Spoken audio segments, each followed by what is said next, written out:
जो मेरी बहनें परेशान हो चुकी थी अपने बालों पे केराटिन करवा के या हेयर डाई करवा के, और उनके बाल जो है ना वो डैमेज हो चुके हैं, यानी कि उनके जो रूट्स है ना वो बिल्कुल डैमेज हो चुके हैं, तो वो चाहती हैं कि बाल पहले से भी ज्यादा खूबसूरत हो। तो आपने बिल्कुल परेशान नहीं होना। आज मैं आपके लिए केराटिन शैम्पू लेके हूँ।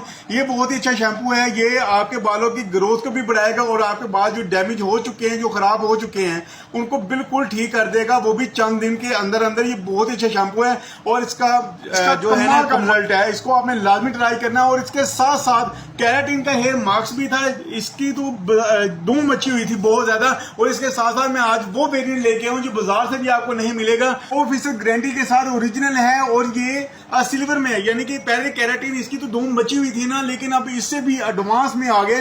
ये बहुत ही अच्छा है, उससे भी हाई क्लास ये काम करेगा और ये बहुत अच्छा काम करेगा अगर आप ये दोनों चीजें यूज कर लेते हैं, मंगवा लेते हैं। अगर आपके बाल बहुत ज्यादा डैमेज हो चुके हैं,